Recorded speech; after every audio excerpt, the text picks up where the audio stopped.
There are 5 differences between the Mortal Engines book and film. Fans love Philip Reeve's sci-fi quartet of books, which have been adapted to screen by Peter Jackson. But did you notice these 5 alterations? 1. Hester's scar. Fans have commented that heroine Hester Shaw has a dramatically reduced scar in the film.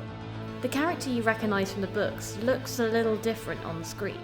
Hester's scar is a digital scar. We did have a silicone prosthetic that was designed, which we shot her through the whole film, but it just wasn't impactful enough. It didn't have the actual depth that we needed. And the only way you can get that, because with a prosthetic, you can only actually build up. The only way to actually eat into the skin is to cut them, or to actually use a chemical called collodion, which was used extensively in the old days.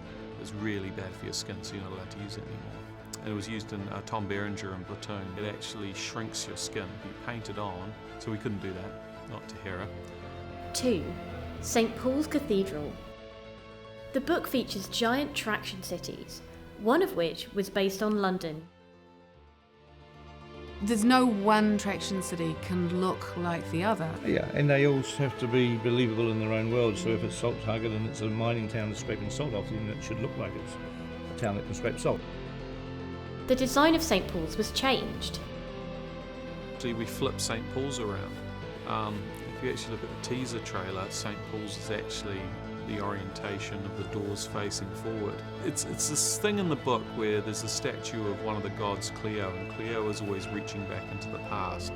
So she's facing backwards, and so we wanted London to have this, it's moving forward, but then everything is sort of more facing the back, the wind tunnel effect. 3. Minions. In the books, Disney characters are prayed to in the futuristic London Museum. But as the film is produced by Universal, these have been changed to minions. 4. Shrike. The characterization of Stalker Shrike is one of the best things about the film. Actor Stephen Lang, who you might recognize from Avatar, brought some unusual influences to the role to make him look a little different. Shrike's described in the book, he's got quite big proportions and he's a bit more robotic. And we just worked out the more human we made his proportions, he felt more sympathetic. Stephen sort of looked at sort of different birds, because the Shrike bird is actually the butcher bird. He's sort of looking at some stuff that Rudolf Nureyev did for Swan Lake and how he'd move like a bird and not move his arms. It would be very easy for him to feel Terminator-esque or have some kind of locomotion that made him feel slightly awkward, and so it gave him a grace. 5. Anna Fang.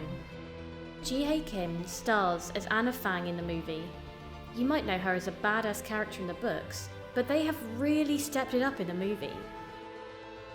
Anna Fang being such a strong, empowered character with such complexities, it was a gift. It was a gift to be able to play her. It actually helped me get empowered myself. So.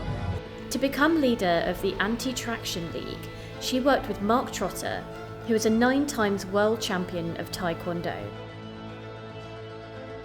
Fans will be pleased that her true name is revealed in the film. Anna Fang has another name, which we managed to get that reference in there, and sort of a little bit of an explanation about where it came from. Tell us in the comments below if you spotted anything that we didn't.